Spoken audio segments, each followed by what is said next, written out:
पिछले लेक्चर में हम लोग एस सी वर्मा बुक से पार्ट 2 का इलेक्ट्रोस्टैटिक्स का चैप्टर चल रहा था, electric field and potential. Question number 11 तक का क्वेश्चन सॉल्व किए थे। इस वीडियो में हम लोग क्वेश्चन नंबर 12 से सॉल्व करेंगे। क्वेश्चन नंबर 12 लिखा कि two insulating small sphere are rubbed against each other. दो गोला दोनों का आपस में रगड़ा गया। रगड़ने से पता है कि क्या होता है, एक का बॉन्ड कमजोर होता है, एक का बॉन्ड मजबूत। जब रगड़ा जाएगा तो जिसका बॉन्ड कमजोर होगा उसमें से कुछ इलेक्ट्रॉन निकल कर इसमें चले आएंगे। तो अगर मान लिया जाए इसमें से कुछ एन इलेक्ट्रॉन इसमें अगर आ गए तो इसमें चार्ज हो जाएगा माइनस एन और इसमें चार्ज हो जाएगा प्लस एन। ये हो गया charge by friction.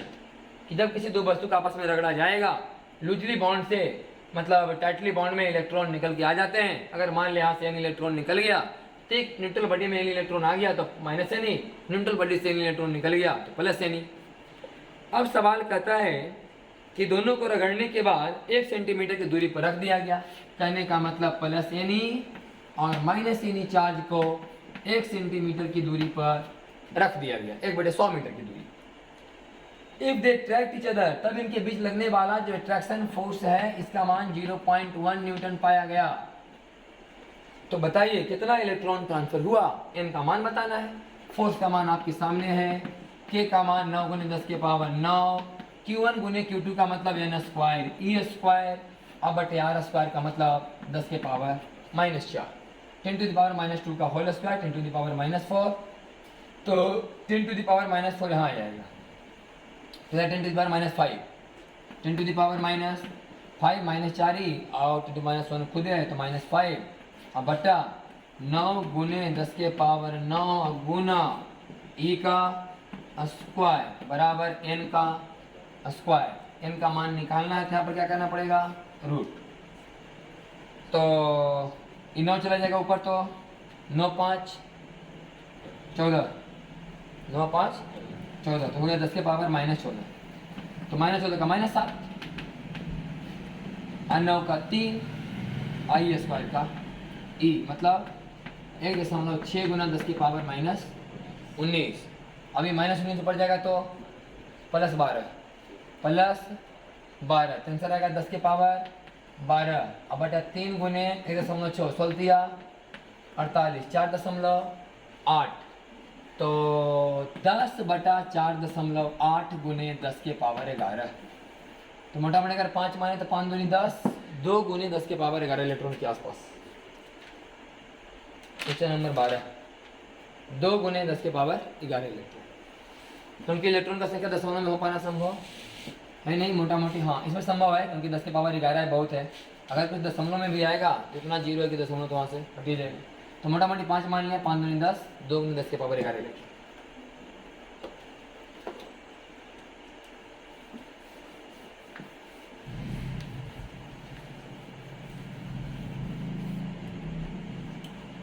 Question number 13 करा NaCl molecule is bond due to an electric force between the sodium and chlorine ion Cl - Na+। दोनों के बीच एक बॉन्ड बना गया है।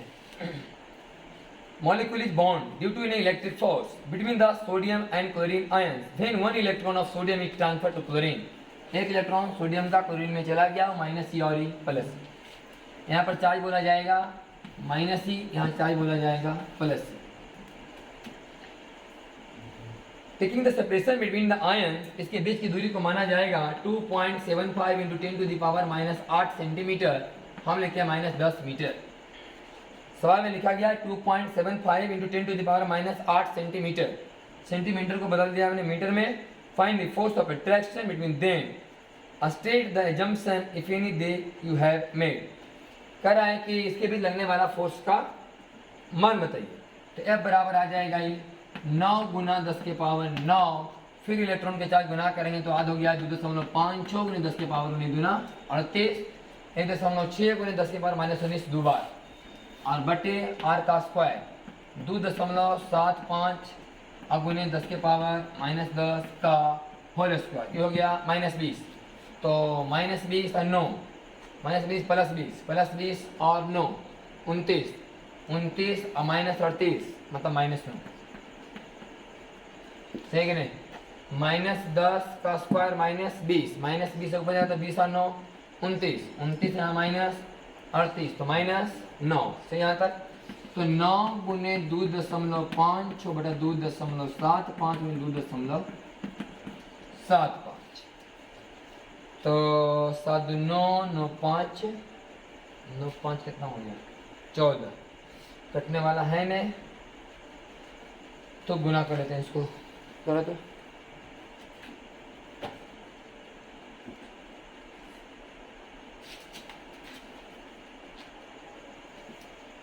तो ये 10 के पावर -10 का दुगुना किया तो -20 -20 ऊपर गया तो +29 29 -38 बच गया -9 बाकी यहाँ पर गुना करें हम लोग 9 2.5 2.75 का होल स्क्वायर इसको मल्टीप्लाई किया हम लोग तो आया 23.04 इसको मल्टीप्लाई कीजिएगा आएगा 7.5625 भागा दीजिएगा 3.0466 इसको 3.05 हम लोग लिख सकते हैं तो 3.05 वाला और 10 के पावर -9 यहाँ जो बचा हुआ था तो 10 के पावर -9 ये इतना आएगा आपका न्यूटन ये फोर्स का मान है।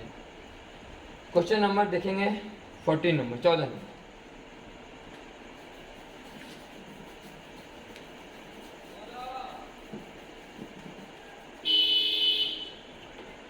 क्वेश्चन नंबर 14 से बात का पता चलेगा हम लोगों को कि ग्रेविटेशनल फोर्स का मान ज़्यादा होता है कि मतलब इलेक्ट्रिक फोर्स का मान ज़्यादा होता है। शुरू में जब हम लोग पढ़ना शुरू किए थे कि चार्ज का मतलब जो प्रॉपर्टी वाली बात कहाँ से आया तो स्टार्टिंग में हम लोग थ्योरी में ही पढ़ाए थे कि जब किसी दो इलेक्ट्रॉन को हमने कुछ दूरी पर रख के देखा तो इलेक्ट्रॉन में तो मास होता ही है तो मास के कारण दोनों के बीच में इंट्रैक्शन होना चाहिए था लेकिन हुआ रिपल्सन और हमें मतलब यहाँ पर वहाँ पर बताया कि रिपल्सन फोर्स का मान इंट्रैक्शन फोर्स के मान से कई गुना ज़्यादा है। इस बात का एक क्वेश्चन एक्सप्लेनेशन है कि कितना गुना ज़्यादा है अभी निकाल के पता चलेगा। तरह find the ratio of electric and gravitational force between two proton के लगने वाला इलेक्ट्रिक फोर्स लिखिए और दो प्रोटॉन के बीच लगने वाला ग्रेविटेशनल फोर्स का मान बताइए। ये वाला हो जाएगा कि Q1 Q2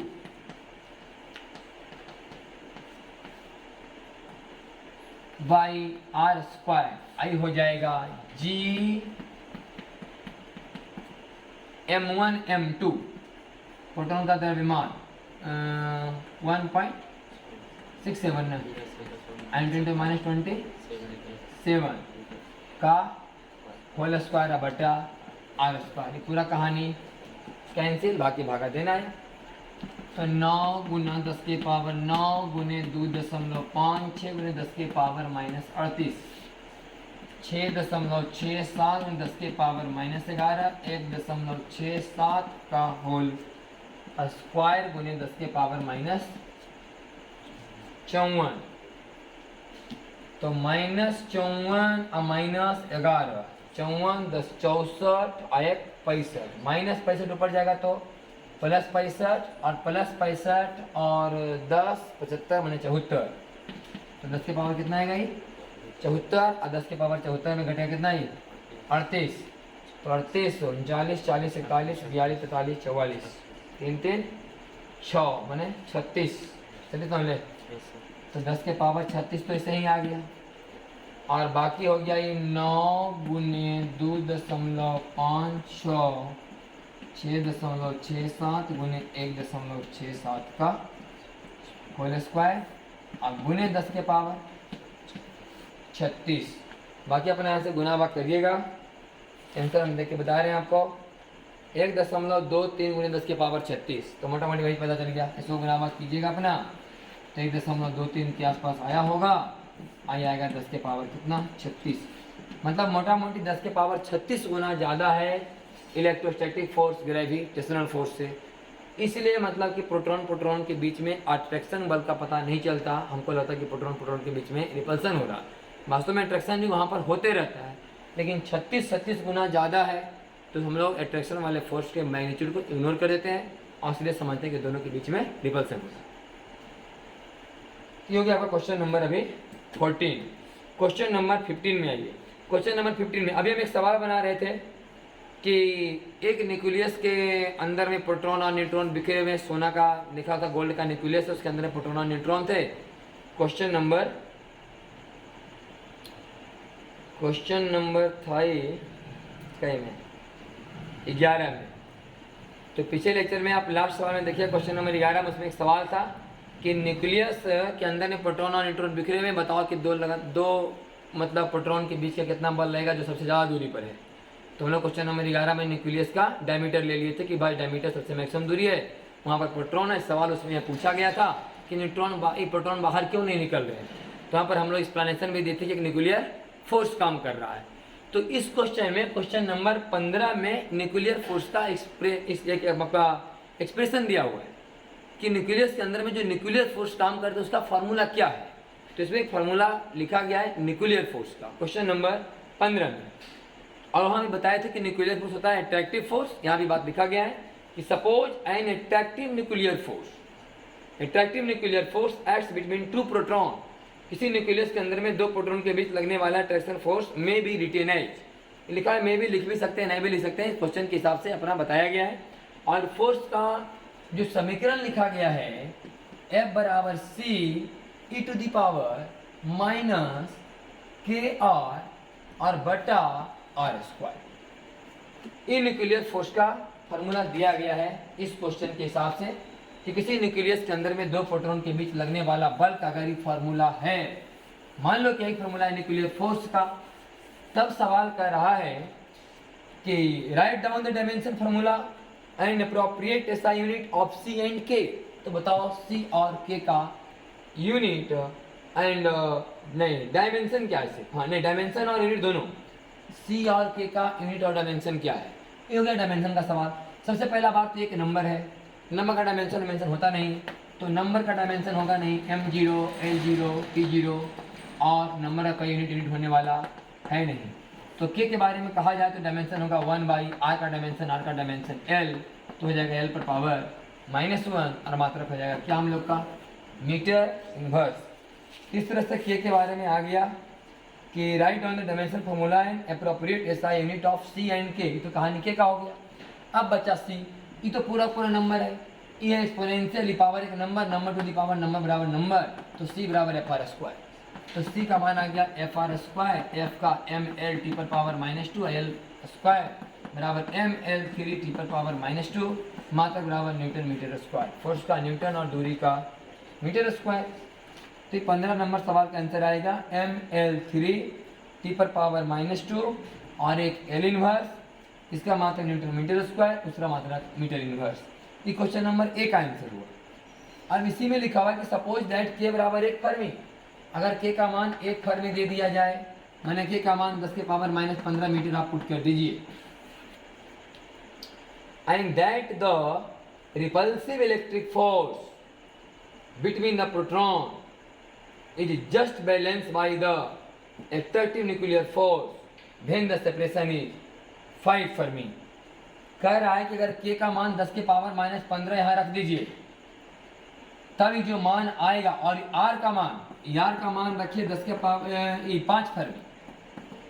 सवाल में बताया गया है कि आर का मान रखिए 5 फर्मी और के का मान रखिए 1 फर्मी।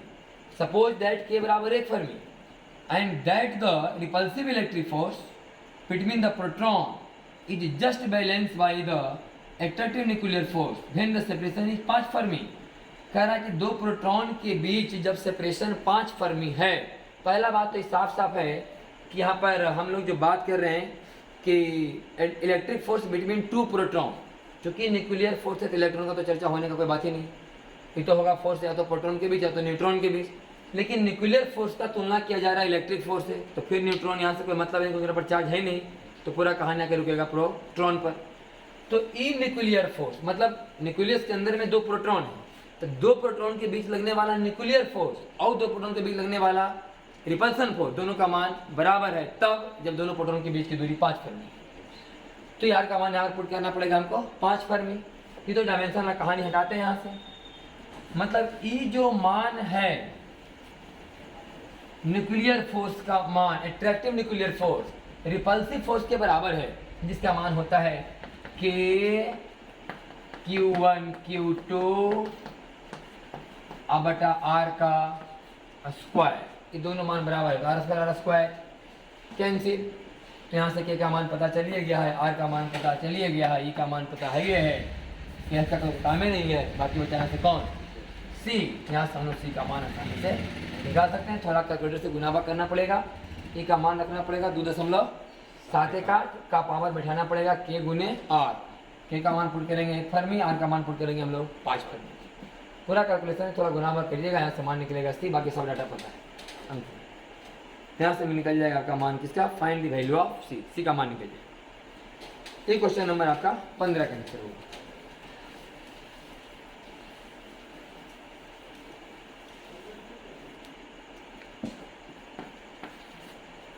क्वेश्चन नंबर 16 की 3 equal charges each are held fixed at the 3 corners of an equilateral triangle. एक इक्विलेटरल ट्रायंगल के 3 कॉर्नर पर 3 चार्ज रखा गया है।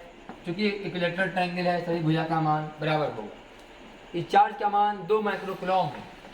2 गुना 10 के पावर माइनस 6 कूलम, 2 गुना 10 के पावर माइनस 6 कूलम, और ये भी 2 गुना 10 के पावर माइनस 6 कूलम। तो सवाल है कि फाइंड, भुजा का मान 5 सेंटीमीटर है, 5 सेंटीमीटर। सवाल है कि find the coulomb force experience by one of the charges due to the rest two. ये दोनों मिल करके इस पर कितना बल लगाएंगे, या ये दोनों मिल करके इस पर कितना बल लगाएंगे। तो ये बल लगाएगा इधर और ये बल लगाएगा इधर, दोनों बल का मान तो बराबर ही आएगा, लेकिन बीच का एंगल कितना होगा, ये 60। तो ये दोनों चार्ज मिलकर जब इस चार्ज पर बल लगाएंगे तो हमारा आंसर आएगा वेक्टर के नियम से एफ एफ, अब इसका एंगल 60 डिग्री। तो अगर हम वेक्टर का रूल लगाएं तो F square plus F square plus 2 F F cos 60 का रूट ओवर 2 से 2 कैंसिल बराबर 3f स्क्वायर का रूट बराबर रूट 3f। तो मेन आंसर आ गया रूट 3f। तो रूट 3 हो गया, बाकी बचा एफ।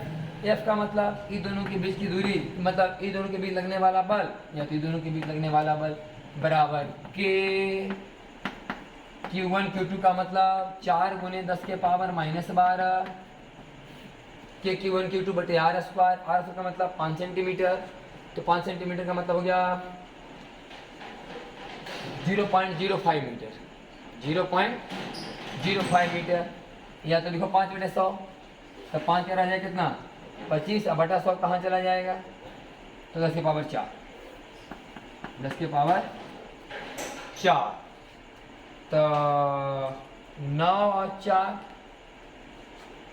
13, 13 में गया 12, तो 10 में 9 4 13, 13 मारा गया तो 10 मैंने 10, तो 10 चौका 40, और 40 गुने 9 360, रूट 3 गुने 360 बटा 25, तो यह आ गया 25, 5 से 35, 5 दूनी 10, सही नहीं, तो 72 रूट 3 बटा 5, तो ये मोटा मोटी कट जाएगा 15 5 75, 14 5 70, 14 5 70, बाकी बचा 2 और 2 बटे 5 0.4, तो 14.4 और गुने रूट 3, तो कितना रहा मोटा मोटी आंसर 16 का 29.9 न्यूटन। तो 14.4 गुने 2 करके 14.4 गुने 1.732, 14.4 गुने 1.732 है 24.9 यार, हाँ 24.9 न्यूटन आ गया आंसर। ये तो आ गया मैग्नीट्यूड। अब बात है डायरेक्शन का, यहाँ समझिए ई फोर्स का मैग्नीट्यूड क्या है बराबर, तो रिएक्टेंट कहाँ जाएगा, बीचों बीच, क्योंकि दोनों फोर्स का मैग्नीट्यूड तो बराबर है, रिएक्टेंट कहाँ जाएगा, बीचों बीच जाएगा। आंसर में बताया गया है कि 24.9 newton at 30 degree with the extended side from the charge under consideration, at 30 degree with the extended side from the charge under consideration। मतलब कि extended side मतलब इधर ना, extended side, तो मतलब इससे भी कितना डिग्री पर देखा जाए तो 30, ऐसे भी कितना डिग्री पर 30, मतलब डायरेक्शन बताया गया है, क्योंकि फोर्स वेक्टर है भाई, तो मैंने के साथ साथ डायरेक्शन बताना होगा। तो इस फोर्स और इस फोर्स का जो रिजल्टेंट है कहाँ आएगा, ये बीच में आएगा। यहाँ एंगल 60, यहाँ से भी 30 और यहाँ से भी 30। ये हो गया क्वेश्चन नंबर आपका 16। क्वेश्चन नंबर 17 देखिए।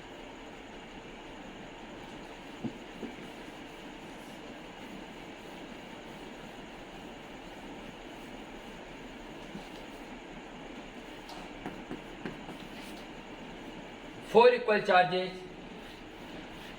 each are fixed at the four corner of a square 5 centimeter size.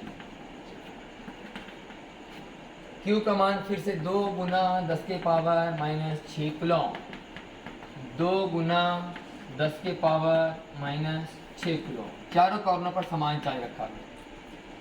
Find the coulomb force experience by one of the charges due to the rest 3। 3 को मिलके एक पर कितना बल लगाएंगे। इस पर लगाएगा, मान लिया जाए कि बल कितना F, टीवी लगाएगा इस पर बल कितना F, लेकिन ई जो इस पर बल लगाएगा उसका मान F नहीं होगा, क्योंकि इसका दूरी अगर R मान लिया जाए तो ई वाला दूरी आएगा √2r, दूरी आएगा √2r। ई वाला मान होगा KQ/r², ये भी मान होगा KQ/r²। r का मान 5, Q का मान ही सब, लेकिन यहाँ पर होगा KQ/√2r का स्क्वायर। तो इसका मतलब हो गया KQ/√2r का स्क्वायर, मतलब फोर्स का मान होगा F/2, F/2 हो जाएगा। अब F/2 को हम लोग तोड़ लेंगे। यहाँ पर हमको लगता है कि तोड़ने से अच्छा है कि इसको तोड़ लो, इसी को तोड़ लो, इधर हो जाएगा F cos 45, इधर F sin 45, इसको भी तोड़ो तो F cos 45, इधर F sin 45, आई दोनों पूरा कहानी कैंसिल। हमारा आंसर ये आएगा, ये कटेगा कितना बार का, √2 बार का, माने F/2 प्लस √2f। तो मेन आंसर आएगा F/2 प्लस √2f, बाकी F कॉमन आएगा √2 प्लस 1/2। तो लघुत्तम 2, ऐसे नहीं, F √2 का मान 1.4, उसका 0.5 मान 1.9, 1.9, आंसर आएगा 1.9f, 1.9। अब बचा किसका मान निकालना, F का। सिर्फ का मान साइड से निकाल लेते हैं कि 9 गुना 10 के पावर 9, Q1 Q2 का मतलब 4 गुने 10 के पावर माइनस 12। अब इसकी दूरी कितना, 5 सेंटीमीटर, तो 5/100 का होल स्क्वायर मतलब 25, अब उन्हें 10 के पावर 4, फिर से 9 4 13, 13 में गया 12 तो 10, तो 10 चौका 40 और फिर 9 चौका 36, 360/25 और गुना 1.9, नहीं ना, 25 गुना 1.9, तो इधर करके 36 गुना 19/25,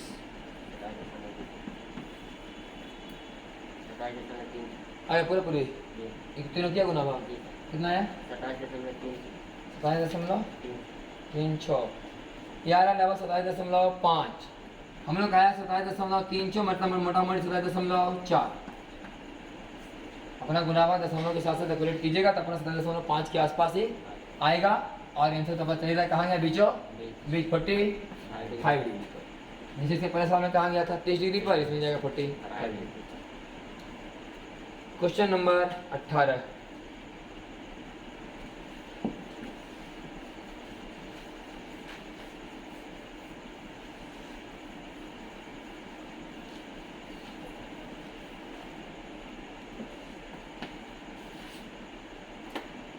ये हाइड्रोजन एटम, ये हाइड्रोजन का एक एटम है, मतलब इसके अंदर एक न्यूक्लियस होगा, यहाँ एक इलेक्ट्रॉन चक्कर लगा रहे होंगे, क्योंकि हाइड्रोजन का है तो इसके अंदर में एक प्रोटॉन होगा। Contains 1 proton and 1 electron, it may be assumed that electron revolves in a circle of radius 0.53 angstrom, 0.53 angstrom वाले त्रिज्या पर एक इलेक्ट्रॉन चक्कर लगा रहा है। और with the proton at the centre, centre of proton को मानते हैं। The hydrogen atom is said to be in ground state. In this case, find the magnitude of the electric force between proton and electron. बताओ इसके लिए लगने वाला force का मान क्या है। फिर वही बात 9 × 10 की पावर 9, इलेक्ट्रॉन हो चाहे प्रोटॉन चाहे बराबर होगा, दोनों गुना करेंगे 2.56 × 10 की पावर -38 बटा r स्क्वायर का मतलब 0.53 × 10 की पावर -20। 20 और 9 29, 29 और 9 38। सही है। तो 9 × 2.56 बटा 0.53 और 0.53 और गुने 10 के पावर -9। 9 गुना 2.56 0.53 0.53 कितना है 0.0002 अपने 10 के पावर -9 8.2 गया 8.2 × 10 to the power -8। तो 10 से भागा दिए 10 से गुना करेंगे तो आ जाएगा 8.2 × 10 to the power -8 मीटर। पहला क्वेश्चन हम लोग का question number 19। Find the speed of the electron in the ground state of hydrogen atom. The description of ground state in given in the previous problem. इसी problem में बताओ कि electron का speed क्या है। तो फोर्स तो निकल ही गया, फोर्स बराबर लगाओ फॉर्मूला mv² का। इस प्रोटॉन के द्वारा इस इलेक्ट्रॉन पर लगने वाला बल का मान निकल गया है 8 क्वेश्चन नंबर 19। तो 8.2 × 10 के पावर -8 तो बैलेंस कौन करेगा mv² बटे r। मास किसका लेना होगा इलेक्ट्रॉन का, प्रोटॉन का थोड़े घूम तो रहा है कौन इलेक्ट्रॉन। तो बाहर रहेगा एक सेंट्रीफ्यूगल फोर्स। तो सेंट्रीफ्यूगल फोर्स से इसको बैलेंस करेंगे, फोर्स से बैलेंस करेंगे, फोर्स का मान निकला हुआ है ये है। तो लिखेंगे मास ऑफ इलेक्ट्रॉन 9.1 × 10 के पावर -31 अब उन्हें भी का स्क्वायर अब बटे किसका मान r का मान 0.53 × 10 के पावर -10 बराबर 8.2 और गुने 10 के पावर -8। तो ये जाएगा 10 ऊपर, तो 10 जाएगा ऊपर तो बच जाएगा 21। सही ना। अभी -21 है, इधर कितना है -8 तो -8 इधर से हटा लो -8 इधर से हटा लो तो -13 तो ये आ गया हम लोग का v² बराबर 8.2 × 0.53 बटा 9.1 × 10 के पावर -13 का √/, बराबर वेलोसिटी आएगा। तो 13 कहाँ चला जाएगा ये ऊपर 8.2 × 0.53 × 10 के पावर 13 बटा 9.1 का √/। 13 करते हैं 12, 13 को यहाँ करते हैं 5.3 तो 12 का 6 बाहर 6 बाकी कैलकुलेट कर लीजिए 8.2 × 5.3 और बटा 9.1 का √/। 2 पॉइंट कितना आ रहा है हाँ तो 4.7 का 2 पॉइंट समथिंग आएगा आ रहा है इसमें 2 क्या नंबर 2.18 मैंने 2.2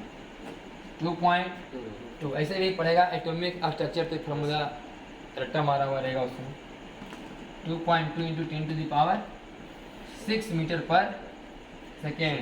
हमें पढ़ता है एटॉमिक स्ट्रक्चर में कितना 2.2 × 10 to the power 6 Z/n metre पर second.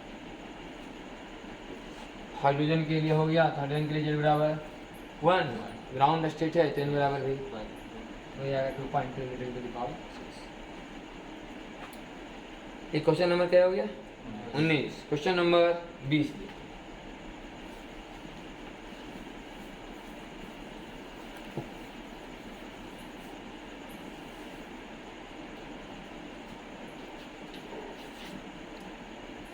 The positively charged particles are kept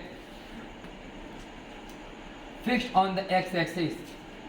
x बराबर 10 centimetre 20 centimetre 30 centimetre, 100 centimetre. 10 vertically charged particles are kept fixed on the x-axis. The first particle 1 गुना 10 के power minus 8, अगला 2 Q गुना 10 के power minus 8, अगला 3 Q गुना 10 के power minus 8, और अगला 10 Q गुना 10 के power minus 8। 10 जगह पर 10 चार्ज पार्टिकल रखा गया है। Find the magnitude of the electric force acting on the 1 coulomb charge place at the origin.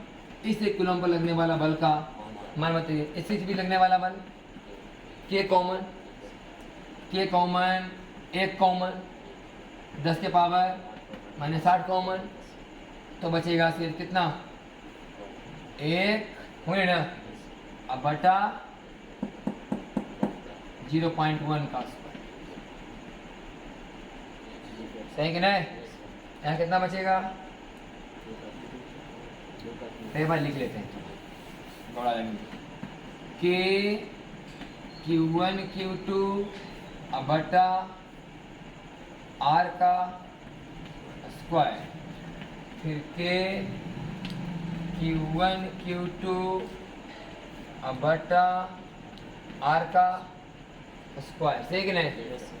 फिर के Q1 Q2 अब बटा R का स्क्वायर। ऐसे का कहाँ जगह ही 10 तक, तो के कॉमन 10 के पावर माइनस 8 कॉमन, 0.1 का स्क्वायर कॉमन। इसको 2 गुने 0.1, इसको 3 गुने 0.1, और यहाँ से आएगा कितना सिर्फ 1, यहाँ से कितना आएगा सिर्फ 2, क्योंकि 2 दूनी 4, 2 दूनी 4 दूनी 8, तो 2। फिर यहाँ करते करते कहाँ तक 1 जोड़ 10 बराबर 55, 1 जोड़ 10 बराबर 55, आई कितना होंगे बटा में 1 बटा 100, 100 कहाँ चला जाएगा, तो माइनस 6, माइनस यहाँ 55 के गुना 10 के पावर माइनस 6, 55 के गुना 10 के पावर माइनस 6 बराबर 55 गुना 9 गुने 10 के पावर 9 और 10 के पावर माइनस 6, तो 55 गुना 9, 55 है 550, 550 में 55 कम 495 और गुने 10 के पावर 3 आ गया 4.95 गुने 10 के पावर 5। सही है, 4.95 गुने 10 के पावर 5। ये हो गया क्वेश्चन नंबर क्या है 20 ना। ठीक है, रहने देते हैं, अगले क्लास में करें क्वेश्चन नंबर 21।